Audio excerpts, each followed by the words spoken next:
All right, so I just wanted to model for you how to use a sample lesson plan that I created. This lesson, I've got two separate contents that this could be used for.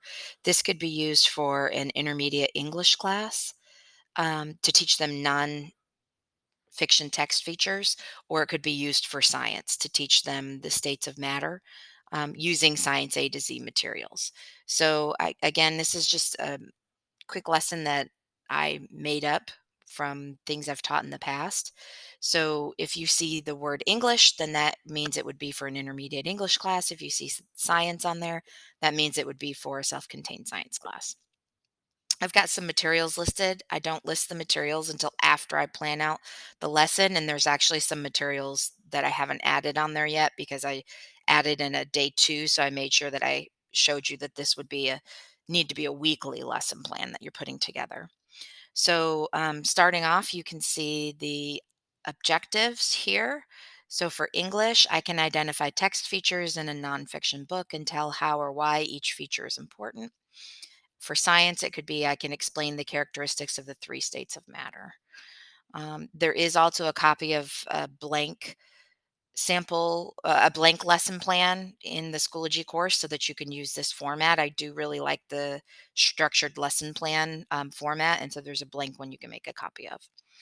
The essential questions. So, an English essential question might be, how do text features help us understand what we're reading, or how do they help us find information on certain topics within nonfiction books, things like that.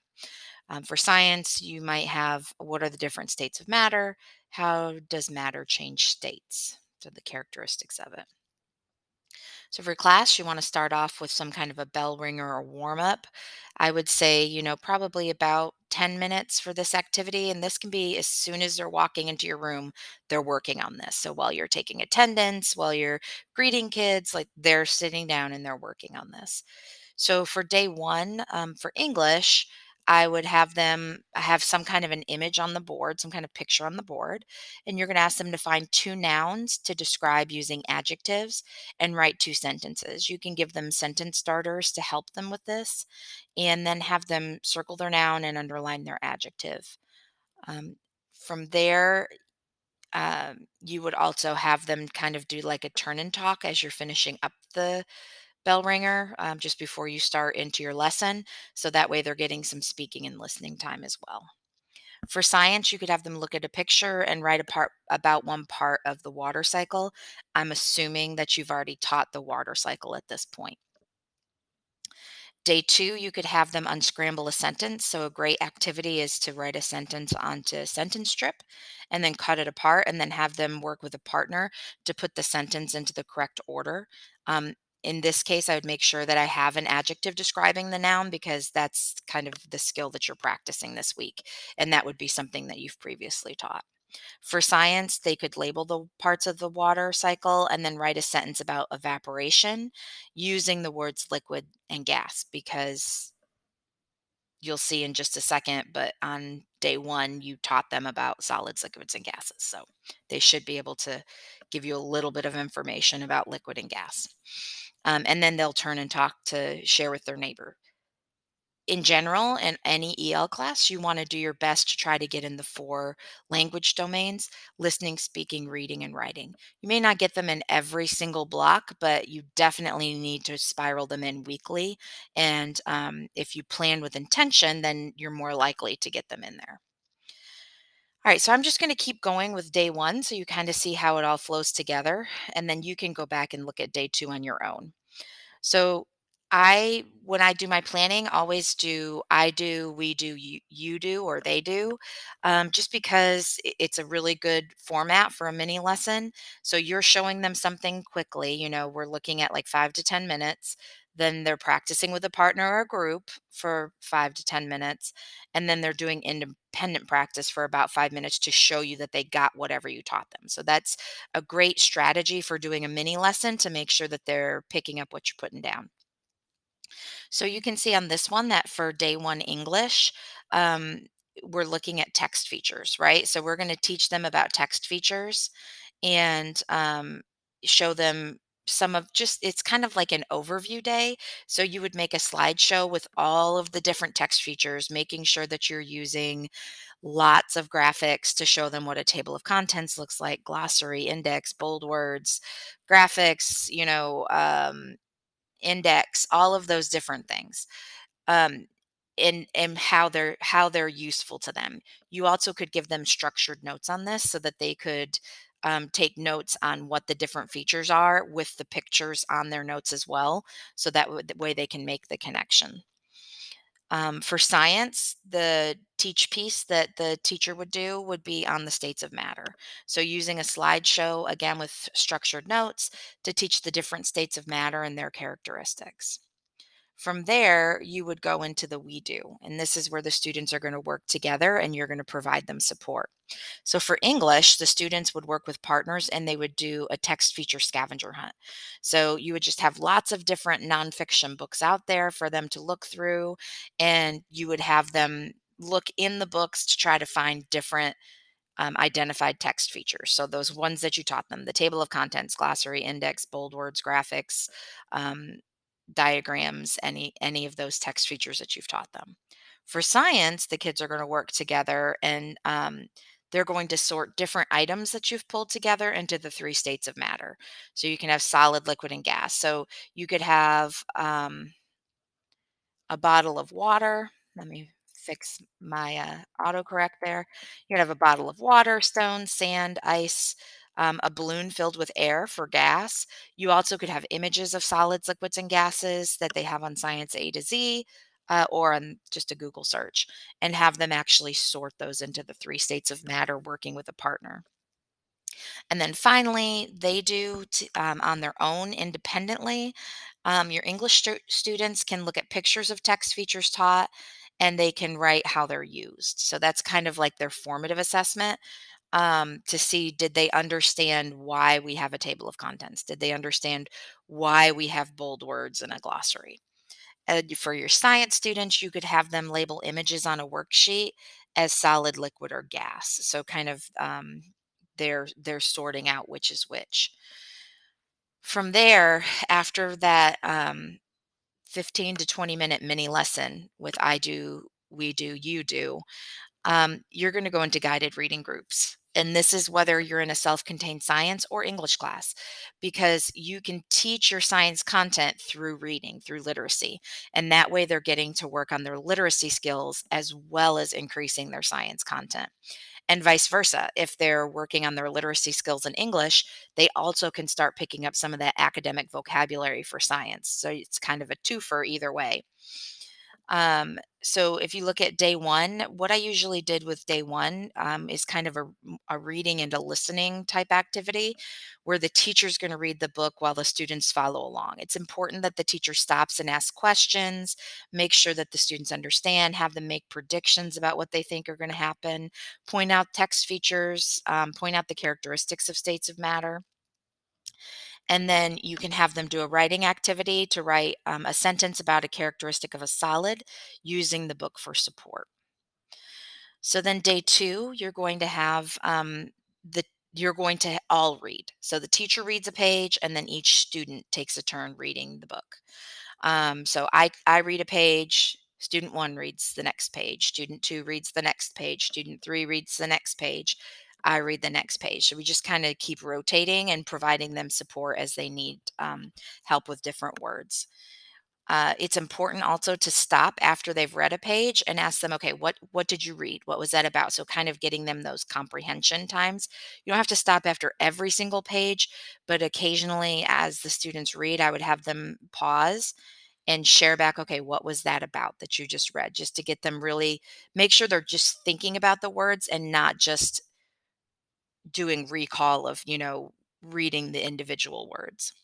For day two, their writing activity is they can write a sentence about the characteristics of a liquid using the book for support.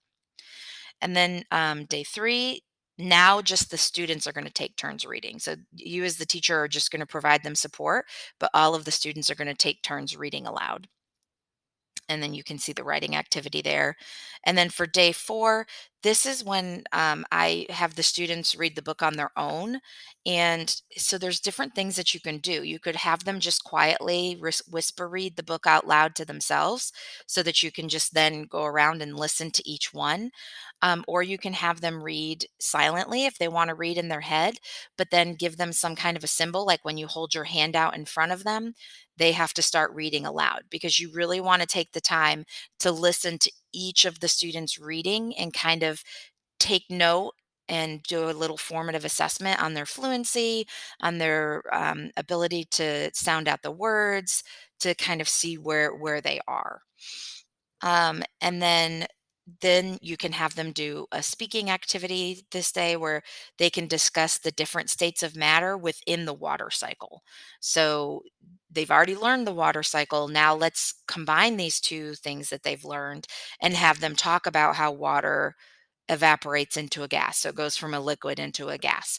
So kind of taking them up another level with something they've already learned, but then applying more science content knowledge to that. And then finally, day 5, I would always just have them read the book independently at their seats, and then use the book to take the quiz. It's super important that you have them go back into the book to find the answers and have them write down the page numbers of where they found the answers, because that's a skill that they're going to need to do on the reading test. I understand for science that they're going to need to just have that information in their brain if they're taking a science SOL or a science test. But for reading assessments, we really want to train them to go back and look in the text to try to find that information. So let them use the book, have them take the quiz, have them write down the page number where they find it. Now, occasionally there's going to be inferencing questions where they can't necessarily find the answer on one specific page or in one part of the book. And when that's the situation, I do let them put that they can just put brain on there, that they found it in their brain. But I make it very clear that they shouldn't have brain on more than just a couple of the questions. They really need to have those page numbers. So then, okay, well, you're working with some kids in guided reading. What are the other kids doing? Well, so here are just some sample station ideas that you could do. You can use within Science A to Z, and since you've already watched my Science A to Z video, you probably have seen this, but some of the lessons actually have interactive science lessons. You can actually have them work through there's usually 3 parts to it. You can have them work through the different parts of the Science A to Z interactive science lesson. Then also Newsela is an awesome resource because you can set the reading level or for your students, and you can actually make text sets in there about different topics. So, like for example, in the past, I've made one on water cycle. So I would have your Newsela one try to be possibly a spiral review. You could do some simple material for them to do some additional reading on the new topic, but usually I would use Newsela for my spiral review because I try to put them at a little bit higher reading level because it's stuff that they're familiar with to try to push them a little. You also have Science A to Z quick reads. You have other books within Learning A to Z that you can have them read. And then there's always Brain Pop and Brain Pop Junior, where you can find lots of different activities for them to do. Readworks.org is another great uh, resource that you can use where it's kind of formatted like SOL tests, where they have to do the reading and then the questions. And they have them all the way from, I think, like a first grade reading level all the way up to much higher reading levels. And you can find all different topics on there. And then finally, we would go into closure. So reviewing with them again what the objective or the learning target or the essential question for the day. And then at the bottom, we're going to have some different ideas for differentiation. So with Science A to Z, I've got the low, middle, and high books based on the student reading level. I've got science diagrams. I'm going to have visuals and graphics, simplified language in the directions, but keep the content language the same. So if I'm teaching about solids, liquids, and gases, I'm not going to water down that language. I can water down the directions a little bit, but I'm going to keep the science content language, the academic language, the same. Anchor charts to keep around the room so that students can refer to them as you're moving on. With BrainPop, make sure you turn on the closed captioning. And you also can have them watch the movie more than once. And then finally, at the end of each day, you want to stop. And this doesn't mean you need to write a dissertation on this, but just a quick reflection. Okay, what went well? What might be something you want to change? Because you can save this lesson plan to use again next year, right? Or if you're teaching more than one section of this class, then you can make those adjustments on the fly for those students. So you always want to reflect on what went well. And if you go back up in the lesson, I did also for the warm up and the I do, we do, you do a day 2 for English and science, just so that you can kind of get an idea that this would be kind of like a weekly lesson plan. And this is how I would actually plan out my week so that I would know what was happening each day. Now, I do realize that for some of you with block schedules, you may only see the kids every other day. So then your lesson might just be like a day 1, day 2, day 3 and rotating through 3, or you might have the 5-day lesson plan and just have it go into the next week. So it really just depends on your students, and then you can just modify it according to your class.